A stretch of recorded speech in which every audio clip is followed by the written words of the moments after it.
저는 저희 교회 앞에 교회 앞이 아니고요, 주부 앞에 알려드립니다 옆에 보면 꽃이 있잖아요. 저는 이 꽃은 실제로 없는 꽃인 줄 알았어요. 여태껏 페이크인 줄 알았는데 보니까 똑같은 꽃이 있어가지고 좀 새삼스러운 것 같습니다.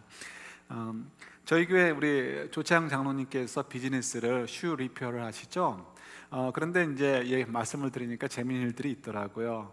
사람들이 신발을 가지고 올 때 다들 사연이 있다고 합니다. 그래서 신발들을 가져올 때 보면 어떤 때는 굉장히 좋은 신발들을 가져오기도 한다고 합니다. 신발을 가져오는데 어떤 사람들이 얘기할 때 이거는 우리 꼬마 아이가 망가뜨려서 이렇게 됐습니다, 이렇게 얘기를 하고요. 어떤 사람들은 이건 우리 강아지가 물어뜯어서 이렇게 돼서 갖고 왔습니다, 얘기를 한다고 합니다.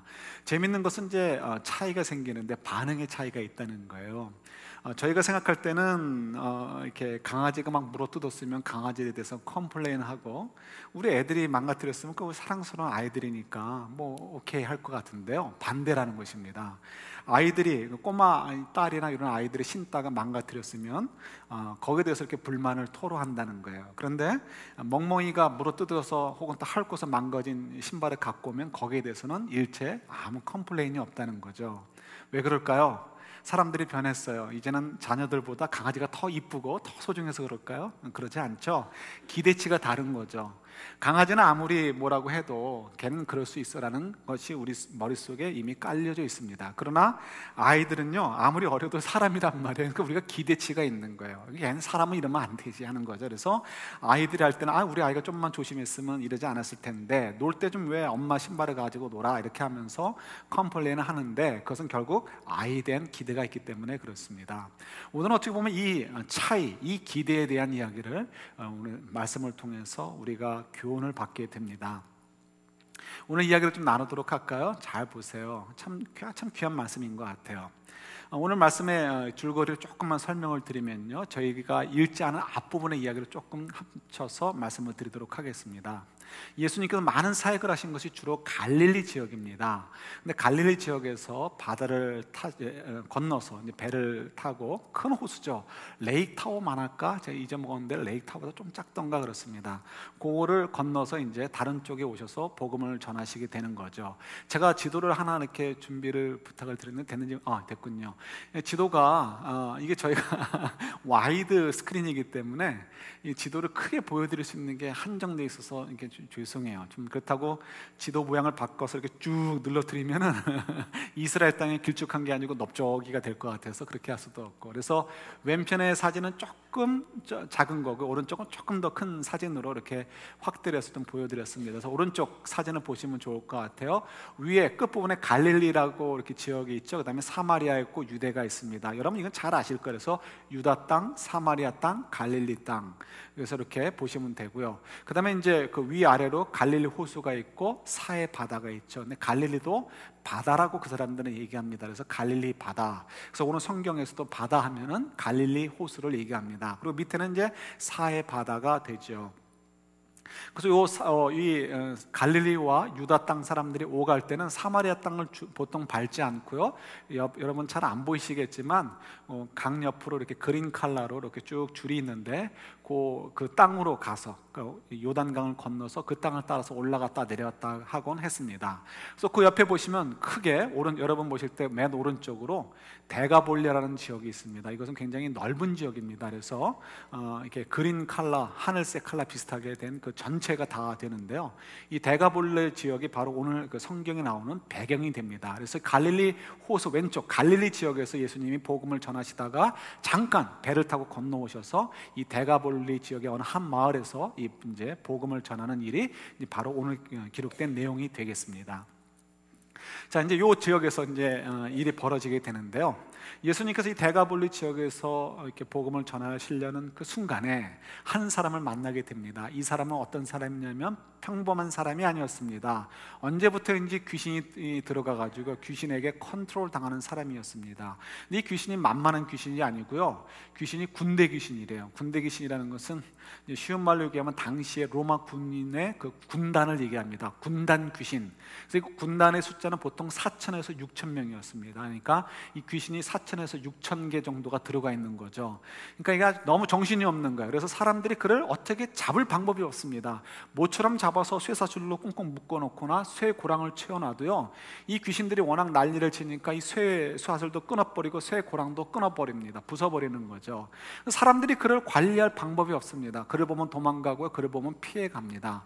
그런 사람이 있었는데요, 예수님이 이제 일부러 찾아가신 거겠죠. 그 앞에 예수님이 지나가시게 되니까 그 귀신이 먼저 알아보고 달려와서 예수님께 이제 토로를 합니다. 왜 우리를 찾아오셨습니까? 왜 우리를 가만히 두지 못합니까? 예수님이 가만두시려고 뭐 이 땅에 오셨나요? 사단의 권세를 내쫓고 이제 하나님의 나라가 임했다는 걸 보여주시기 위해서 이 귀신을 내쫓으시려고 오셨으니까 찾아오신 거죠. 그래서 예수님께서 그에게 있는 귀신들에게 명령을 내립니다. 너희들 이 사람에서 나가라. 그랬더니 이 귀신들이 그냥 나가는 건 억울하다 이거죠. 그래서 이제 이 돼지에게라도 들어가게 해달라고 부탁을 합니다. 그래서 돼지에게 들어갑니다.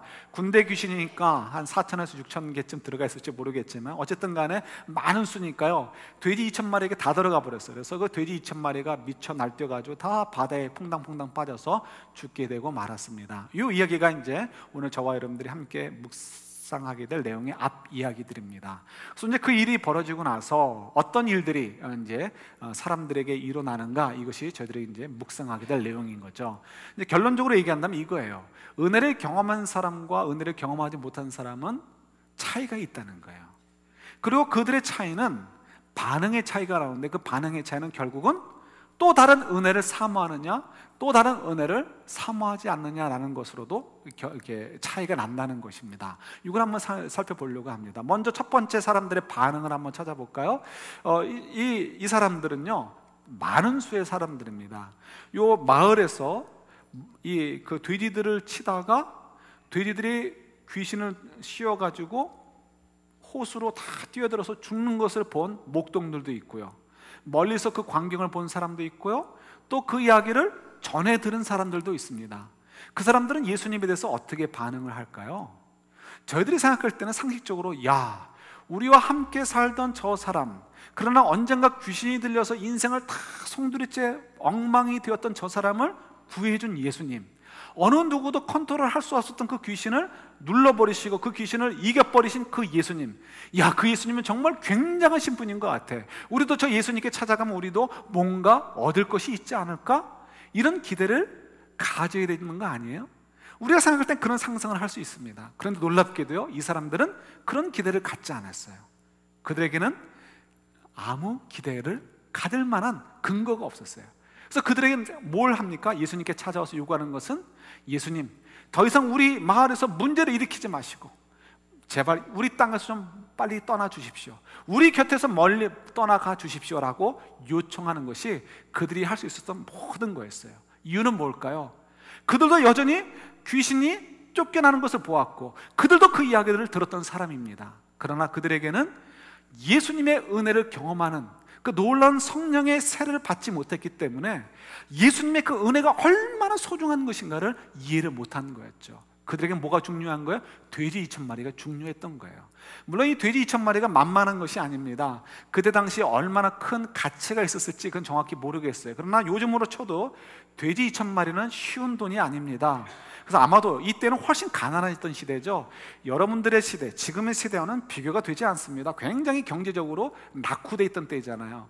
근데 그 어려운 때의 돼지 2천 마리다, 이거는 어쩌면 한 사람이 소유할 수 있었던 수가 아닐 수도 있습니다. 어쩌면 그 마을에서 공동으로 함께 치던 돼지떼가 아니었을까, 이런 추측도 가질 수 있습니다. 어쨌든 간에 이 돼지떼 2천 마리가 몰살했다는 것은 그 마을의 입장에서는 경제적으로 송두리째 흔들릴 수 있는 일이죠. 그러니까 겁이 날 수 있습니다. 그러나 그들이 정말 그들과 함께하고 있는 예수님이 어떤 분인가를 알았다면 그들이 그런 문제를 가지고 걱정하지 않았을 거예요.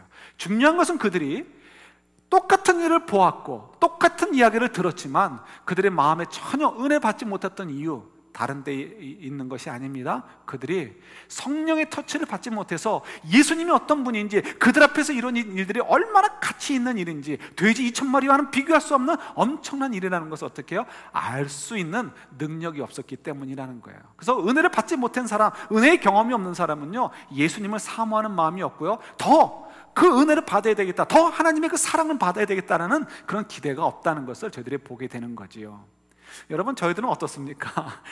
우리 좀 이따 나누겠지만, 그래서 여러분, 지금 저희들이 마가복음을 묵상하고 있는데요, 이 묵상하실 때마다 한 이야기 한 이야기를 조각조각 뜯어서 보지 마시고요, 흐름으로 좀 같이 보시는 것도 참 도움이 되십니다. 왜요? 이 책은 그냥 이렇게 여러 가지 이야기를 이렇게 짜집기해서 모아놓은 책이 아니고요, 누구에게 보낸 일종의 편지라고요? 누구에게 보낸 책이라고요? 로마 교회 성도들에게, 로마 교회 성도들에게 특별한 목적을 가지고 보낸 거예요. 그러니까 그 이유가 있단 말이에요. 저자는 어떻게 해요? 지금 한 흐름을 가지고 기록을 하고 있단 말이에요. 그래서 좀 이 이야기는요, 금방 또 뭐와 연결이 되냐면 21절부터 보면 누가 나오냐면, 여러분 묵상하셨을 거예요. 지난 주말에 이 회당장 야이로라는 사람이 나오고요, 그는 딸이 몹쓸병에 걸려서 죽게 되죠. 그래서 자기 딸을 살리기 위해서 예수님을 찾아서 간청을 하던, 우리 딸을 좀 고쳐주시오라고 간청하는 모습이 기록되어 있고요. 또 누가 나와요? 어떤 여인? 혈류병 걸린 여인이 나오죠. 그 여인도 어떻게 해요?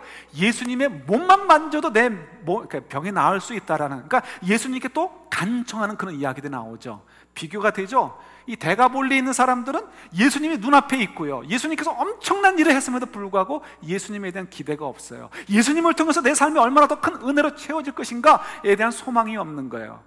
그런 것들을 좀 질타하는 거죠. 그래서 로마 교회 성도들에게도 너희들 그런 어려움이 있을 때 두려워하지 마. 어떻게 하면 된다고요? 그 하나님께, 그 예수님께 좀 간청하란 말이야, 간청하란 말이야. 좀 이따 또 얘기를 나누도록 하겠습니다. 그런 내용들이 있어요. 그래서 여러분 묵상하시면서 그렇게 연결해서 보시면 또 재미가 더 있고요, 더 은혜가 된다는 것을 기억하시면 좋을 것 같아요. 자, 이건 일종의 팁이고, 자, 이제 우리 두 번째 우리 차이를 한번 보도록 할게요. 이 두 번째 차이는 뭐냐면요, 이제 반응이죠. 두 번째 반응. 이것은 다수의 사람들은 예수님을 좀 떠나가십시오, 우리들 가운데서 뭐 더 은혜 주는 거 필요 없습니다, 우리 삶이 더 복잡해지는 거 싫어요, 그러니까 좀 떠나주십시오 라고 외쳤는데, 그렇지 않았던 소수의 사람이 있었다는 거예요. 대표적으로 누가 나와요? 실질적으로 이 귀신 들려서 자기 인생이 완전히 송두리째로 망가졌던 사람, 그러나 예수님 때문에 그 삶이 회복되어져서 새로운 삶을 살게 되어졌고, 이전과 비교할 수 없는 그 행복한 삶의 무엇인가를 경험하고 깨달은 사람, 그 사람의 이야기가 기록되어 있습니다. 그 사람은 어떻게 해요? 귀신이 나갔단 말이에요. 그 다음에 자기의 모습을 보니까 이건 완전히 다른 인생을 내가 지금 살 수 있구나 하는 것을 발견하게 된 거예요. 성경에 다 기록되어 있지 않지만 그는 아마도 예수님께서 주신 그 은혜의 그 풍성한 것을 누리고 있었을 것입니다. 그것을 깨달을 수 있었을 거예요. 그래서 어떻게 그가 예수님이 찾아옵니다. 마을 사람들이 떠나십시오 해서 예수님이 다시 배를 타고 다시 이제 갈릴리 땅으로 가시는데요, 그때 찾아와서 예수님께 부탁하는 거죠. 예수님, 저도 예수님과 함께 하고 싶어요. 왜 그랬을까요? 여러분, 중요한 거 있어요. 은혜는 한 번 받고 끝나는 게 아니에요. 물론 이제 가장 기본적인 은혜, 예수님으로 말미암아 성령의 세례를 받아서 거듭나는 거예요. 거듭나서 하나님의 자녀가 되는 것만큼 가장 큰 은혜, 그건 뭐 더 이상 큰 은혜는 없어요. 그러나 그 은혜로 끝나는 것이 아니고요, 계속해서 하나님은 우리 가운데 역사하시잖아요. 아까 우리 찬양했었죠? 224장에 244장에 거기 보면 우리가 지금 사단 권세 가운데 있지만 주님이 우리 가운데에서 역사하시기 때문에 우리가 그런 기대가 있단 말이에요. 그래서 우리 삶 가운데 예수님께서 역사하셔서 우리에게 계속해서 은혜의 이야기들을 계속해서 만들어 주실 것에 대한 우리는 그런 기대가 필요한 거죠. 이 사람이 그걸 안 거예요. 내가 비록 귀신을 내쫓는 그런 은혜를 체험했지만 그거로 끝나는 게 아니고 예수님만 쫓아다니면 더 귀한 은혜들을 계속해서 받을 수 있다라는 어떤 기대가 있는 거예요. 그러니까 예수님께 부탁하는 거예요. 예수님, 저 예수님과 계속 가고 싶어요. 그럼 예수님께서 뭐라고 얘기하시죠? 정말 엄청난 믿음의 사람인 것 같아, 이 사람은. 예수님께서 넌 날 따라올 수 없어. 날 따라오지 말고 내가 너에게 행한 일을 다른 너희 집에 가서 너희 식구들에게, 너희 가족들에게 전해주어라라고 명령을 내리십니다. 근데 이 사람이 어떻게 해요? 그 말씀을 듣고 순종하는 거예요. 이 순종하는 것은 여러분 쉬운 것이 아닙니다. 지금 가서 예수님께서 자기에게 하신 일을 전하라 하는 것은 굉장히 어려운 이야기예요. 첫 번째 어려운 이유가 뭐냐면 그 이야기를 들어야 되는 사람들은 예수님에 대해서 어떻습니까? 호감을 갖고 있나 아니면 적대감을 가지고 있나요? 우리가 아까 살펴봤듯이 적대감을 가지고 있었어요. 왜요? 자기들의 재산이 다 홀라당 예수님 때문에 날아갔으니까 예수님에 대한 적대감이 있는 사람이에요. 그래서 예수님을 쫓아냈던 사람들이에요. 그 사람에 찾아가서 예수를 전한다는 건 참 쉬운 건 아닙니다. 두 번째, 그가 전해야 될 내용이 또 복잡한 거예요.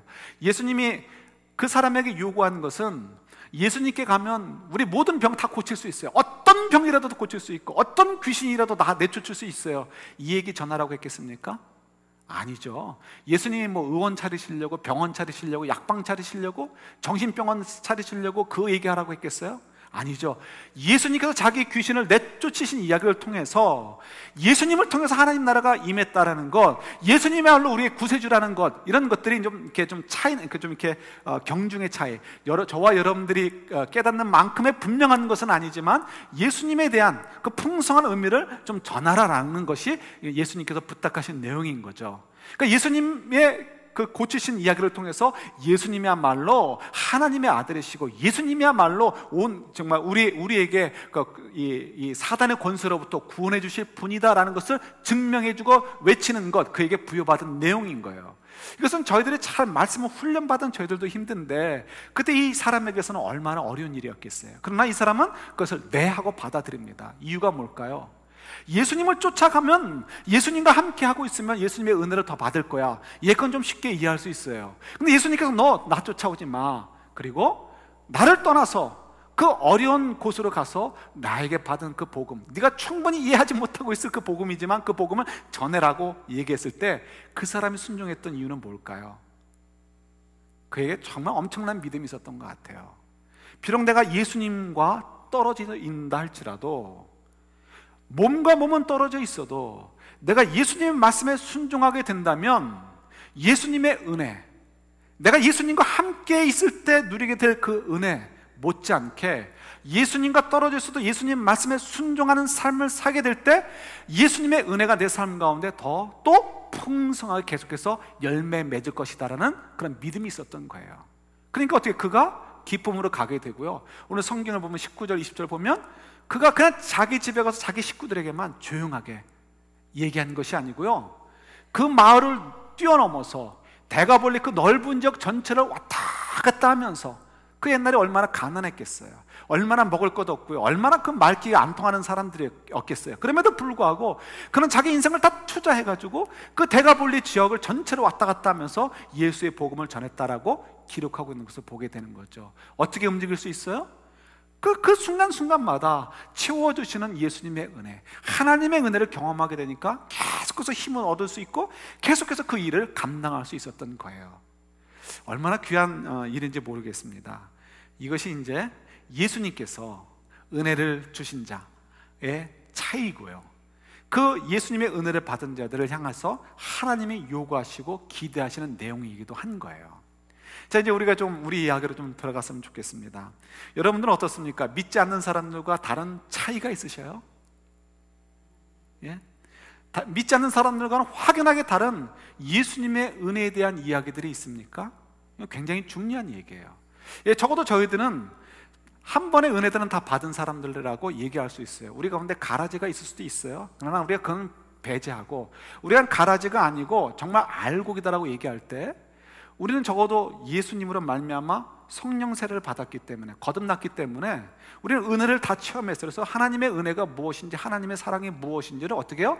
조금이라도 다 알고 있어요. 근데 우리가 여기서 이것을 가지고 스탑하면 안 된단 말이에요. 여기가 좋사오냐면 안 되고, 이 사람처럼 좀 기대하는 마음이 있어야 되는 거예요. 그래서 우리가 받았다는 것만 가지고 차이를 가지면 되지 않고요, 더 큰 은혜, 계속해서 그 은혜를 누리고 채워야 되겠다는 그런 기대를 갖고 있는 또 다른 차이점을 저희들이 또 만들어 가셔야 되는 거예요. 이제 어떤 분이 계신데요, 제가 머리를 맡기는 분이에요. 제 머리를 깎으시는 분인데, 그분은 전도를 참 잘하셔요. 다른 교회 성도분이신데 최근에 어느 분이 듣고서, 그러니까 직접 보고서 저에게 전해주더라고요. 그분 얘기를 하시더라고요. 제가 아는 분이라 더 귀에 쏙 들어왔는데요, 자기가 이제 머리 깎을 차례를 기다리고 있는데 누가 마침 와가지고 이제 머리를 막 깎기 시작을 했나 봐요. 근데 그분이 먼저 슬쩍 얘기를 하는데 자기가 이제 이 서던 캘리포니아에 살다가 이제 이 노던 캘리포니아, 이 샌프란시스코 에어리어로 이제 이사를 왔다는 것입니다. 그 얘기를 딱 하니까요, 이 머리 깎는 그 집사님이 딱 바로 하는 얘기가 뭘까요? 하나님 믿으세요? 이렇게 얘기를 먼저 하더라는 거예요. 그리고는 얘기를 하니까 그분이 이제 그러니까 이사 오신 분이 머리를 이제 앉아서 깎으면서 하는 얘기가, 나는 옛날에는 예수님 믿었는데 이제는 교회를 안 나갑니다. 이유가 뭐세요? 했더니 이유는 교회에서 사람들에게 너무 치여가지고 너무너무 상처를 많이 받아서 자기는 교회를 안 나간다는 거예요. 그랬더니 웬만하면 새로운 손님이니까 단골을 일단 만들어야 될 거 아니에요. 그러니까 적당하게 좀 이렇게 들어주면서 그러세요 이렇게 하고 끝나면 좋은데, 그러지 않고 계속해서 얘기하는 거예요. 물론 나이스하게 얘기하는 거죠. 그런데요, 손님, 만약에 사람들 때문에 교회를 안 나가서 정말 하나님께서 정말 손님이 받으셔야 될 하나님의 더 많은 그 은혜와 축복들을 못 누린다면 손님 얼마나 큰 손해예요. 막 이렇게 얘기하면서 성경도 얘기하고 하면서 계속해서 그냥 전도 교회 나가라 이렇게 얘기하더라는 거죠. 그 얘기를 저한테 이제 해주시더라고요. 그 얘기를 들으면서 그분은 정말 전도에 대한 은사가 있구나, 이런 생각을 좀 가져보았습니다. 어떻게 보면 우리 모두 다 하나님의 은혜를 경험했지만 그 은혜를 나누는 데는 사실 좀 더 용기가 필요하고요, 조금 더 지혜가 필요해요. 그런 면에서는 좀 전도를 조금 더 잘하는 사람과 조금 더 못하는 사람은 좀 은사의 차이가 있을 수 있습니다. 물론 이거를 우리가 훈련하고 노력해서 좀 극복할 수 있지만 어쨌든 은사의 차이도 있을 수 있어요. 그러나 이 컨텐츠라고 얘기하고 싶은데요, 이 컨텐츠의 부분은 은사의 부분이 아니라는 거예요. 그 컨텐츠라는 얘기는 뭘까요? 그거는 그 여자 집사님이 얘기하고 싶었던 내용처럼 우리도 하나님의 은혜에 대한 확신과 또 그 은혜의 풍성함을 얼만큼 많이 갖고 있느냐는 은사의 문제가 아니라는 거예요. 그것은 우리에게 달려있다는 거예요. 우리가 난 예수님 믿어서 구원 얻었어 하고 그 다음에 that's it, 그걸로 끝나고 더 이상 은혜를 사모하지도 않고 내 삶을 내어드리지도 않는다면 어떻게 되겠어요? 우리는 항상 은혜 얘기는 늘 드라이해요. 얘기해 줄 게 별로 없어요. 그러니까 저희들이 전도할 때도 예수를 믿어 구원을 받으십시오, 천국에 갈 수 있습니다 하는 얘기가 솔직한 얘기로 자신이 없는 거예요. 여러분들, 말로는 분명히 얘기할 수 있을지 몰라요. 그러나 왜 우리가 전도하지 못해요? 이유는 사실은 내가 못 믿어요. 내가 죽어봐야 알지. 솔직히 죽어봐야 알지 우리가 천국 가는지 안 가는지 어떻게 아셔요? 여러분들, 죽어보셨어요? 사람들이 천국 갔다 왔다는 얘기들이 많은데 다 거의 시간 지나면 다 뻥이라고 알려지잖아요. 그러니까 우리가 죽어보기 전에 사실 천국에 가는지 안 가는지 모른단 말이에요. 우리가 자신이 없어요. 그게 솔직한 우리의 표현인 거예요. 근데 우리가 어떻게 전도가 되겠어요? 근데 예수님께서는 어떻게 했다고요? 우리에게 은혜를 주시고 그 은혜를 받은 저희들에게 어떻게 해요? 나만 따라가자가 아니고요, 나를 따라가되 순종함으로 따라와라. 그래서 우리 보러 대가볼리 지역을 가서 좀 휘젓고 다니면서 복음 전하기를 원하시는 거예요. 나는 복음의 그 확신이 있고 구원의 확신이 있어요. 여러분, 여러분 그 어떤 면에서 스스로 속이는 것일 수 있습니다. 그럼 어떻게 하면 믿을 수 있어요? 여러분들이 정말 내 삶에서 하나님의 은혜가 더욱 채워지기를 기대하는 삶을 살고 있는가 아닌가를 통해서 확인할 수가 있어요. 내 삶에 있어서 내가 정말 건강의 문제이든 또 재정적인 문제이든 물질의 문제이든 비즈니스의 문제이든 자녀의 문제이든 내 삶의 문제는 하나님께 달려있다라는 고백을 하고 내 고집을 내려놓고 내 생각을 내려놓고 하나님의 뜻대로 좀 살아보려고 하고 있는 거 아닌가, 그때 정말 하나님께서 은혜 주신다는 그 믿음이 있는가 없는가를 좀 확인해 보시면 되는 거예요. 그때 그런 일들을 통해서 정말 하나님의 은혜를 체험하게 되면 나는 어떻게 해요? 더 그 은혜가 더 분명해지니까 내가 죽어야 천국이 있는지 아닌지 확인할 수 있지만 어떻게 해요? 내가 지금 하나님과 함께하고 있는 것을 경험하고 있는데 왜 다른 것이 안 믿어지겠어요? 내가 지금 주님의 은혜로 채워지고 있는데 왜 예수님께서 천국에 대해서 약속해 주신 것이 안 믿어질 수 있겠어요? 당연히 믿어지는 거죠. 그러니까 어떻게 돼요? 나는 정말 이 컨텐츠가 풍성하니까 미래의 것도 믿어지게 되는 거고요. 그러니까 우리가 전도할 때도 우리가 힘이 있고 용기가 있고 자신 있게 얘기할 수 있는 거예요. 그러니까 제가 적어도 은사의 부분은 접어두더라도 이 컨텐츠의 부분만큼 우리가 양보할 수 없잖아요. 내가 사람들 앞에 나와서 얘기하는 거 좀 부끄러울 수 있어요. 저도 좀 부끄러움을 사실 타는 그런 사람이에요. 그러니까 이해해요. 그러나 컨텐츠만큼은, 그 풍성한 만큼은 우리가 누구한테도 준다는 것은 우리 자존심을 좀 상해할 만한 일 아닙니까? 우리가 그거는 양보하지 않아야 되는 거죠. 그래서 어떻게 하면 돼요? 우리 삶 가운데 하나님께서 역사하시도록 우리 자꾸 우리 공간을 내어드려야 되는 거예요. 예를 들어서 우리가 오리를 가져갈 때 심리까지 가져오라, 이거 완전 손해보는 짓입니다. 그러나 그때 그 내려놓음을 통해서 하나님께 순종하는 거예요. 그때 예수님께서 심리를 가도 우리가 손해보지 않고 우리에게 더 큰 은혜가 임하는 것, 더 플러스가 되는 것을 경험하게 될 때 어떻게 돼요? 우리가 또 하나님의 은혜를 경험하게 되고 더 하나님의 은혜를 사모하게 되는 거죠. 그러니까 그만큼 우리가 하나님의 은혜가 임하도록 공간을 내어드리는 것이 정말 필요한 거예요, 여러분. 이래 우리의 삶이 행복하죠. 이래야 재미가 있죠. 뭐가 재미가 있겠어요? 오늘 새벽에 일어났는데요, 아침에 일어나면서 갑자기 그 생각이 드는 거예요. 우리 아들이 이제 고등학생이 됐잖아요. 이제 4년 지나면 빠이빠이예요. 육체적으로 빠이빠이 하던 뭐 아니라 안 하던, 이제는 걔는 이제 성인이 되어서 자기 삶을 살아가게 될 것이고요. 이제는 어떤 면에서 제 3자는 아니지만 반 정도 남남이 되는 거죠. 그러니까 참 마음이 갑자기 슬퍼요. 아들이 없어진다는 슬픔도 있지만 내 삶이 또 그만큼 준 할아버지 할머니 레벨에 올라가는 거 아닌가, 이런 생각 때문에 또 슬프기도 했습니다. 근데 여러분, 그런 것 때문에 우리가 즐거워하고 슬퍼할 이유가 없어요. 아들이 그냥 티네이저로 나랑 있던, 혹은 또 어렸을 때 그냥 아빠가 다인 것처럼 그냥 아빠한테 막 비비고 했던 그때이던, 혹은 어른이 돼서 이제 뭐 걸프렌이 생기고 아내가 생기고 해서 따로 떨어져 살던, 그 중요하지 않죠. 더 중요한 건 뭐예요? 그 삶을 훨씬 뛰어넘어서 그 모든 것들을 품고 있는 그 하나님의 은혜, 하나님의 은혜, 그 은혜를 내가 지금 누리고 있느냐, 오늘 하루를 살면서도 그 은혜가 내 속에서 넘치게 역사하도록 나는 지금 그런 삶을 살고 있느냐 아니냐, 그게 중요하다는 거예요. 그래서 저와 여러분들, 그걸 여러분들이 놓치면 안 되는 거예요. 여러분, 저와 여러분들 정말 사모해야 될 게 뭐예요? 오늘 삶 속에서도 하나님의 역사가 내 속에, 그 하나님의 은혜가 내 속에 열매 맺도록 사느냐 아니냐, 나를 얼만큼 내려놓고 하나님의 뜻대로 나를 열어놓느냐 아니냐, 이게 참 중요한 거죠.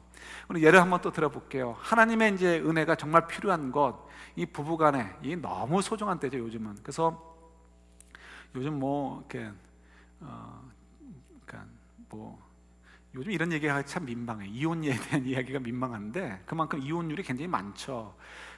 정말 너무 많습니다. 그래서 이게 참 그 이혼을 자꾸 부추기는 그 이제 이 사단의 권세가 너무 세가지고, 뭐 이 드라마, 영화, 소설, 노래, 농담, 뭐 이런 문화가 너무 강렬해요. 그래가지고 정말 이 하나님의 그 복음의 능력보다 사단의 능력이 더 막 세게 막 임하는 데가 이 부부라는 세계가 아닌가 생각을 합니다. 제 생각에 전에 한번 말씀드리지 않았나 싶은데, 지금 이제 세크라멘토 가신 나장로님께서, 나상순 장로님이 이제 오래전에 이 시민권을 얻기 위해서 이제 인터뷰를 했다고 하죠. 그래서 영사 앞에서 인터뷰를 하는데 영사가 묻더라는 거예요. 너 당신 결혼한 지 얼마나 됐느냐? 그러니까 그때 아마 30년 좀 더 되신 것 같아서, 나 결혼한 지 한 30년 더 됐다, 이렇게 이제 얘기를 했다는 거죠. 그랬더니 영사가 뭐라고 대답했다고요? 오 마이 갓, 이렇게 했다는 거예요. 왜 오마이갓일까요? 어떻게 한 여인에게 만족하고 그렇게 살 수 있느냐, 이런 뜻인지, 아니면 여러 번 결혼해봐야 그 중에 최고의 베스트 커플을 만나서 살 수 있을 텐데 왜 그렇게 안 해봤냐, 이런 건지, 아니면 왜 한 여인에게 발목 차여서 여러 사람을 경험하면서 엔조이할 수 있는데 왜 그렇게 삶을 못 살았느냐, 이런 뜻인지 뭔지 모르겠어요. 영사가 불쌍하죠?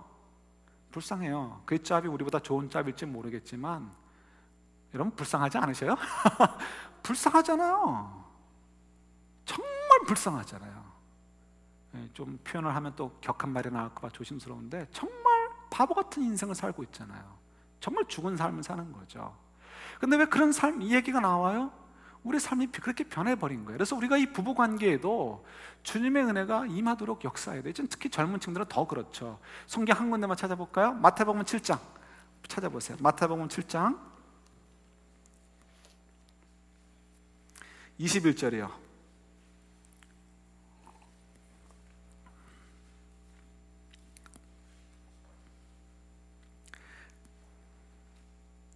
마태복음 7, 죄송해요. 7장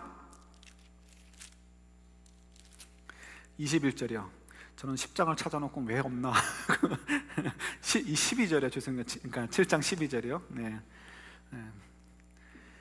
같이 봤습니다. 그러므로 무엇이든지 남에게 대접을 받고자 하는 대로 너희도 남을 대접하라. 이것이 율법이요 선지자니라. 아멘. 이 말씀을 가지고 뭐라고 하죠? 무슨 율? 황금률.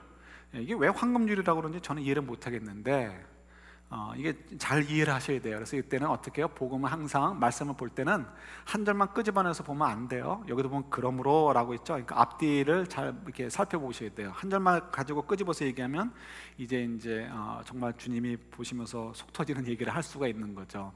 이 말씀 저희들이 오해할 수 있어요. 무엇이든지 남에게 대접을 받고자 하는 대로 너희도 남을 대접하라.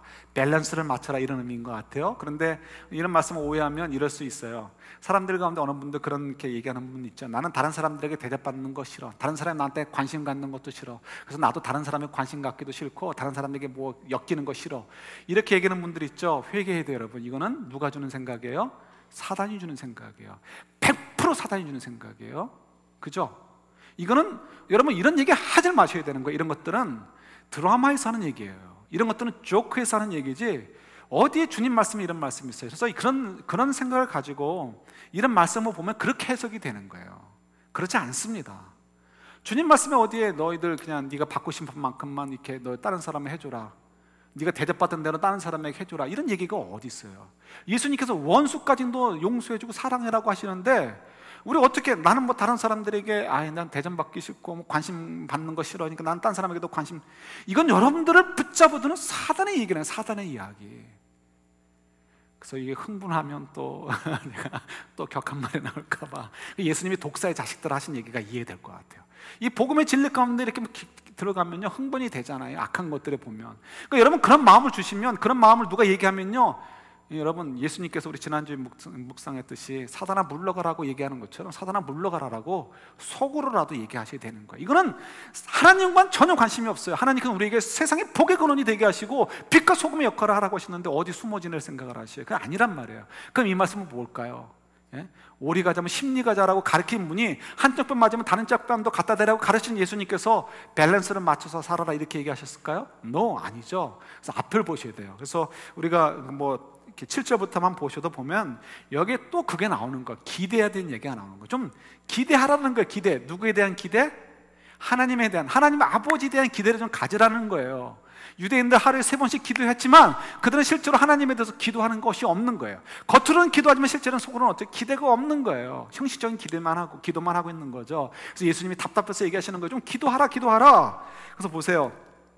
10절 11절 클라이막스나 마찬가지 같이 있습니다. 생선을 달라 하는데 뱀을 줄 사람이 있겠느냐? 너희가 악한 자라도 좋은 것으로 자식에게 줄 줄 알거든 하물며 하늘에 계신 너희 아버지께서 구하는 자에게 좋은 것으로 주시지 않겠느냐? 여기 지금 누굴 얘기하는 거예요? 하나님 아버지는 이렇게 좋으신 분인데 그 아버지께서 왜 너희들이 구하는 것을 왜 좋은 것으로 주지 않겠느냐? 근데 왜 너희들이 이렇게 구하지 않느냐라고 얘기하시는 거예요.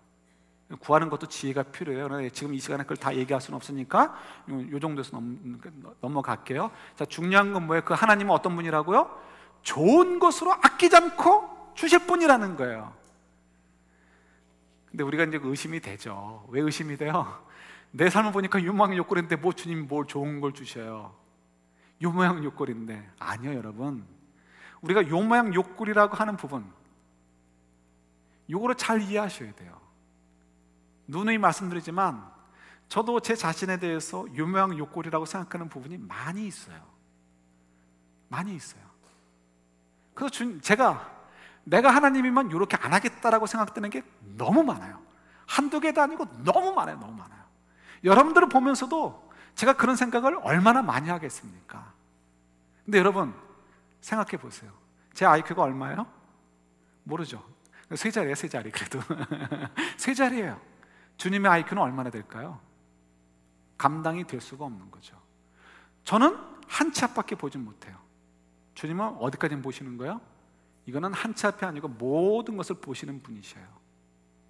저는 여러분들을 사랑한다고 얘기해요. 정말 사랑하려고 노력하고 사랑해요. 제 사랑은 하나님의 사랑과 비교하면 얼마큼 차이 날까요? 하나님의 사랑에 비교하면 제가 여러분을 향해 갖고 있는 사랑은 아예 없다라고 얘기해도 될 만큼 하나님의 사랑은 엄청나요. 근데 왜 하나님께서는 저 같은 사람도 욕모양 욕골로 이렇게 살도록 하지 않을 텐데 하나님께서는 왜 욕모양 욕골로 살도록 하실까요? 이유가 있어요? 뭐 다 설명할 수 없어요. 한 가지만 얘기한다면 욕모양 욕골로 살아야 저희들이 어떻게 하나님을 찾아요. 하나님을 찾아요. 욕모양 욕골로 살지 않으면 어떻게 우리가 하나님을 찾을까 안 찾을까? 안 찾아요. 그래서 우리에게 연약한 부분을 주시는 거예요. 연약한 부분을 통해서 우리가 하나님을 찾고요, 그래서 그 부분만큼 하나님의 은혜로 채워져서 사람들이 그걸 보고서 하나님께서 저 사람 인생 가운데 꽃피게 하시는 그 은혜가 있구나 하는 것을 보고서 하나님을 찾도록 하기 위해서 요모양 욕골로 살게 하시는 거예요. 자, 요거는 요만큼만 얘기하고요. 그 저희들이 하나님에 대한 기대를 잘 가지셔야 돼요. 하나님은 어떤 분인가? 하나님은 이렇게 좋으신 분이에요. 그래서 요망의 욕구는 넘어갔어요. 이렇게 좋은 분인데 어떻게 우리는 기대를 안 한단 말이에요. 자꾸만 내 머리로 요망의 욕구, 하나님의 기대, 이게 안 맞아 떨어지니까 하나님과 나는 문제가 있거나 하나님은 정말 나에게 별로 관심을 안 가지시나 봐. 기도해도 별로 의미가 없어. 그래서 사모하는 마음이 없고요, 간구하는 마음이 없는 거예요. 돼지 2,000마리 죽었네, 이 생각만 빠져 있고요, 더 이상 하나님 더 깊이 들어와서 나에게 더 뭐 요구하지 마시고 더 뺏어가지 마시고 요만큼만 저 하나님 좀 이게 거리를 유지해 주세요, 이런 생각을 우리가 갖는 거예요. 그냥 예수님 너무 답답하신 거죠. 아닌데, 그게 아닌데 그래서 가르쳐 주시는 거예요. 하나님은 제가 이제 설명드린 대로예요. 제가 이제 세상 아버지가 아니고 저를 비유로 댔지만 저 같은 사람도 그런 생각을 하고 좋은 것을 생각하는데 하물며 하나님 아버지는 얼마나 좋으신 분이시고 얼마나 뛰어나신 분인데 우리에게 무엇을 아끼시겠냐는 거예요.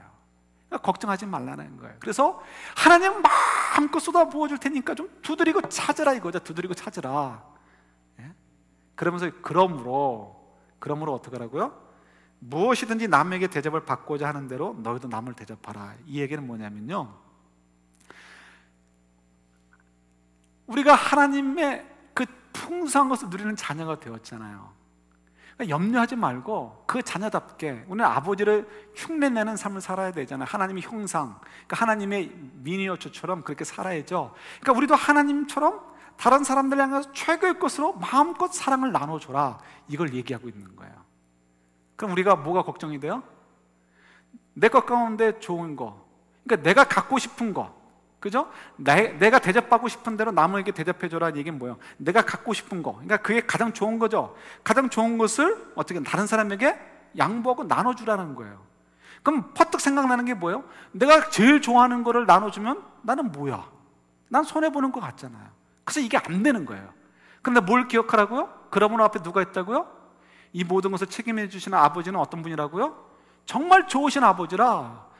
이 세상의 아버지도 좋은 건 나누는 것을 보면 더 좋은 것을 줄 텐데 왜 그 하나님은 나머지 것들을 다 책임져 주지 않으시겠냐는 거예요. 왜 하나님의 은혜가 임하도록 왜 너희를 비우지 않느냐는 거예요. 왜 사랑은 참 신비롭고 놀라워서 나눠주면 이상하게 더 채워지는데 왜 그것을 왜 너희들은 경험하지 못하냐는 거예요. 그래서 어떻게 해요? 너희들 정말 가장 좋아하고 가장 사모하는 것을 어떻게 해요? 나눠주라는 거예요. 그거 없으면 안 되는데 아니요, 그것을 누가 책임져 주신다고요? 하나님 아버지가, 그 좋으신 아버지가 채워주실 거니까 염려하지 말라라는 거예요. 하나님의 은혜로 채워질 것이니까 그 은혜를 사모하라는 거예요. 그것이 이 말씀인 거예요. 부부간에도 마찬가지예요. 너 나한테 이만큼 했어? 나 이만큼 할 거야. 너 우리 집에 이만큼 했어? 나도 너희 집에 이만큼 할 거야. 이런 거 좀 하지 말고요, 이런 거 가르치지 마시고 여러분 스스로 이렇게 하지 마시고요, 이 사람이 이렇게 해서도 나는 이만큼 해주려고 하고, 이 사람이 좀 지혜로우면 바로 좀 이렇게 해주면 좋은데 그렇게 안 해도 결국 아버지께서 어떤 방법, 내 상상을 뛰어넘는 방법으로 채워주실 것을 좀 기대하시고 하나님의 은혜가 어떻게 임할 것인가 좀 기대를 하시고 살라, 이것이 이 말씀이라는 거예요. 여러분, 저희가 좀 사모했으면 좋겠어요. 하나님의 은혜에 대한 좀 기대를 좀 가졌으면 좋겠어요. 내 삶의 모든 부분에서, 내 삶의 모든 영역에서 좀 우리의 고집을 좀 내려놨으면 좋겠어요. 난 이렇게 살던 사람이라 이렇게 살아야 돼. 내가 옛날에 경험했는데 이렇게 했으니까 이렇게 그게 좋더라, 그러니까 나 이렇게 해야 돼. 성경은 어디에도 그런 얘기가 없어요.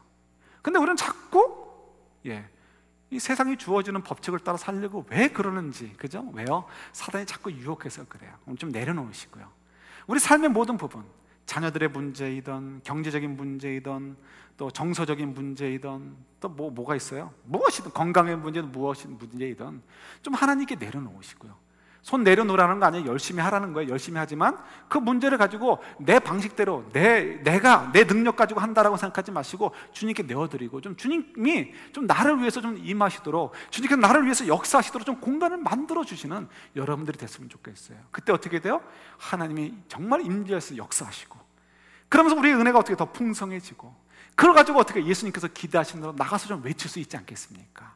그런 삶, 그런 행복을 누리는 삶 저들이 살 수 있기를 우리 주님의 이름으로 축원합니다. 아멘.